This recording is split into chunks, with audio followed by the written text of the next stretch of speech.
You were once a boxer. Amateur boxer. Well, you did pretty well, though. I mean, weren't you for your weight class, you did pretty well in Yeah, I was Ireland. Northern Ireland champion for 3 years. Northern Ireland champion. 3 times, yeah. 3 times. You think it infuses your acting at all? What you this sort of I think it makes me think of it, because you have two... physical presence? Yeah, you have two people there on a raised platform. Obviously, there are those similarities. They are actually on a stage, and the spotlight is on them. But they've... Well, it was like real acting, true acting. There's nothing to hide behind. These fighters are there with all their strengths and all their weaknesses, you know? They can't act at what they're doing, you know? And I just always think great performances in acting is something similar to that, you know? That it's not all technique. Of course, boxers have technique. The great ones have extraordinary technique. But there's something else there, and it's that strength and weakness and that incredible vulnerability mixed with that wonderful skill and poetry when it's done. When it's done well. I just loved doing it, and especially in theatre work, I loved saying somebody else's words on a stage and being watched. There was something very, there was a great catharsis about it. So why'd you go to Hollywood? Because that was the centre of the English-speaking cinema, and I felt, well, you know, I'm a single guy, and I really had this cinema bug, so I thought... To make movies? I'll head out there, yeah, I did, and I wanted to... I kind of just wanted to get more of it. And it wasn't that I was ambitious to be some huge star, I just really wanted to devour as much movie experience as I could. Everybody gets typed in Hollywood. I don't give a damn about that stuff. But I think it's actually not bad being typed, because at least it means you're working. Means you're working. Right? It means you're pulling a paycheck out of this business, which and there's could be worse. strangers sending you scripts, and it's like, wow, this complete stranger wants me to be in this film. I get such a kick out of that.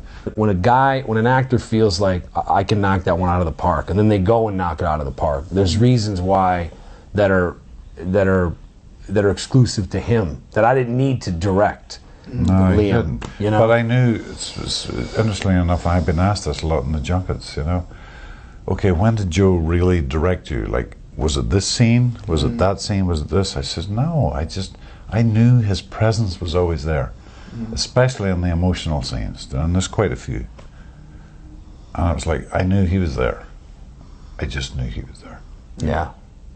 But I think it's interesting is that people say, well, you know, Liam does that whole speech to God, he must have just wrecked him, and it must have wrecked him, and boy, how do you even recover from that? I said, here's how Liam recovered. He came up to me and asked, where are we going to dinner? So it's the ability to inhabit that. And what's great about Liam, and I'd said this about him, it's like if you don't have this reliability in an actor, you don't have a man, because somebody had said to me, it's like, well, do you see Liam and then you get ideas about other things that you guys could do? I say, I see Liam, and as my friend, and as a guy, I have this great respect for his talent.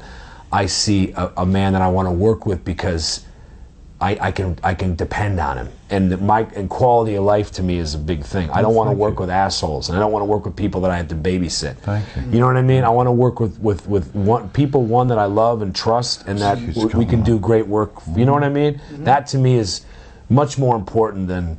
Oh God, I got to suffer through this with this absolute, you know. It's people have asked me the same thing. Say, you're a movie star, you know, how do you prepare for this? And I said, you know something, I've made 55 films. I thought, I want to be aware of being on time. Right. Not keeping 200 crew waiting, or 150 crew waiting. Be on time. Yeah. Be the first one there, in the middle of the snow, whatever it was. Yeah. Be there. Right. Just be there. Set that example. Which not is be huge. a movie star, not Right. be any of that bullshit. I'm not into that ego thing at all. I was always a jobbing actor in the theatre in Belfast, and London was always, you show up, you do your job, you know, and just You get on with it. Get on with it, Yeah. yeah. And too often that doesn't happen, man. And this, to me, this business is built around. And I hate that. Built around the pandering to and the coddling of egomaniacal assholes, and it's just not. It's just simply, it's intolerable. It's and it insufferable. reflects on all of us. I mean, Dave, we had 40 reflects on 40 days to shoot this film. If he misbehaves in any one of those days, we're dead. We're dead. We're fucked. Absolutely. And you know what? Yeah. For a guy to come out there and get into a snowcat in between scenes and sit there in an unheated area, in this communal area with a bunch of other actors, it's unheard of. And it's not anything I think that he pats himself on the back for, or I say, wow, look how wonderful we are, we did it. You just fucking get on with it. It's a pragmatic, practical way of making a movie. And you know what? It was absolutely necessary. There were no creature comforts on this film. There were no, you know, you're not getting, you know, you get a cup of tea at some point, or you get hot chocolate, they come around with it, you're fucking, that's, you know, it's like, it's a banner day. But he was planned. Yeah. He was planned. He knew what he wanted. He knew the shots he wanted. The only other director, I have to say, because everybody said, oh, it's a big macho male movie, is Catherine Bigelow. She was the same when I worked with her. She had planned her day. She's working with a bunch of guys, you know. She was the same. Just, okay, here's what I need. If that camera doesn't work, I'm going to curse you into the ass, into the earth. And he knew what he wanted. Yeah, every director's different, it's true, but Christopher has he's quite laid back, he's meticulously prepared, which is very important, and he loves your input, he loves the actor's input, you know, and unlike a lot of directors, he stands beside the camera when they're shooting a scene. He's not in some back room watching a bank of monitors. So I like that a lot. He's watching you with the naked eye, you know. And the sensitive stuff as regards the emotional impact of the story, he allowed us to breathe. I think you have to, Which like, I that's the absolutely thing. loved You have to that, give. Listen, I'm despite what I've done professionally, which is all over the road, the commonality, at least in all my films, I hope, is I have tremendous respect for the actor and the tremendous latitude and tremendous leeway for the actor, because I feel like if you can't get that, if the grade doesn't work emotionally and you don't hook in, and the audience don't care about these guys, you're fucked. We're wasting our time. You're wasting your time. In the same way that you. But Joe, there's very few directors do that, you know? They're so in control. And that's the great thing about you. You're such an alpha male director. Make sure you include this, Dave. Keep going there. No, but you do that. And then it comes to the emotional scenes, and you have the graciousness and the sensitivity to step aside and allow us to do our thing. And every so often you might come in and say, you know, just a little bit, let me change that line, or let me tweak that, or just be quicker with this. But you left us to it, and I loved you for that. Listen, I think, we did. We did. The stuff that I knew we had to really nail, we did. And the stuff that, like, it's funny how little we did on the badge scene when he died, because I thought, I'm also a big fan of letting things play in masters, and I'm not a big fan of pickups. I don't like, oh, just give me this line. I like to go start to finish, because you never know in that span what's going to happen. Because then you're allowing an atmosphere to build, as opposed to just a moment and trying to isolate something. So for me, it's just about giving them. I don't ever try to restrict the actor. If anything, I'd rather beat on the crew and get them to move before I'd say, you know. But at the same time, you also have to know when to walk away. It's like we wrung that one out, you know. That's that, and I think we did that. But you know, listen, 40 days is 40 days, no matter how you slice it. And for us to get what we got to that level, I think was pretty extraordinary. We got very lucky too. We got very lucky because we went into conditions that are designed to fail, and designed to confound you and create massive logistic and production problems. Nightmares. We really didn't. Yeah, nightmares. And Our first week, we were in -40, and I'm not exaggerating. As an actor, it was -40, and our first day, I'm sitting up in the snow, having gone through this airplane malfunction, and I have a sweater on, I have thermal underwear. And Joe saying, okay, there's no dialogue, but Joe saying, okay, sit up, look around, get up. I thought, get up?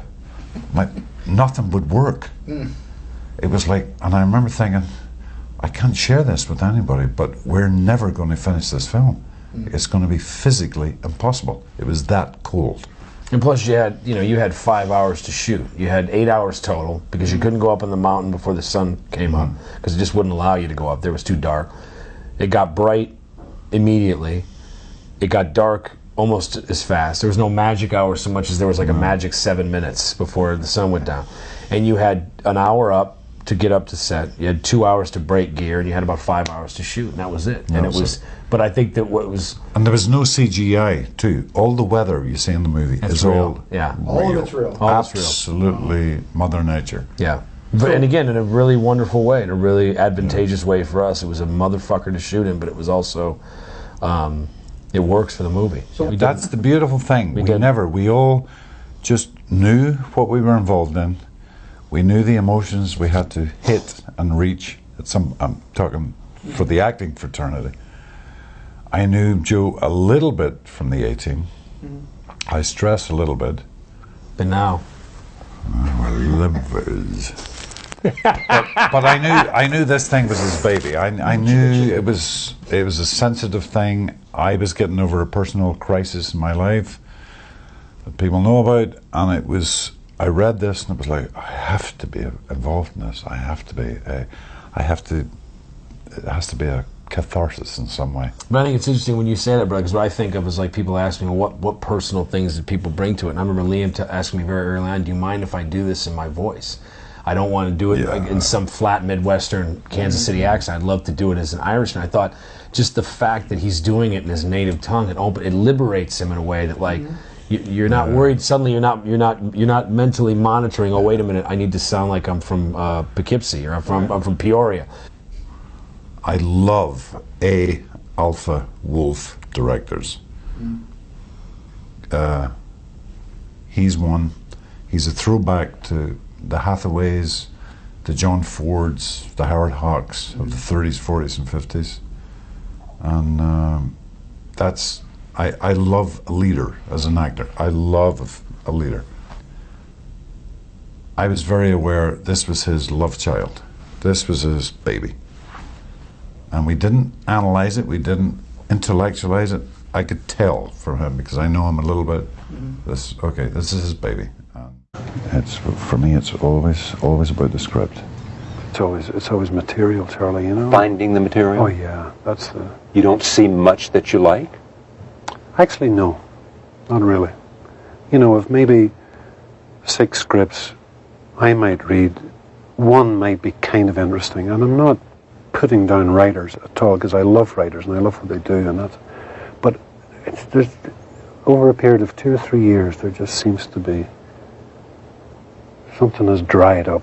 You know, they're following the same old kind of cliched sort of stories, and you know, if there are good scripts, I'm certainly not getting them. You know.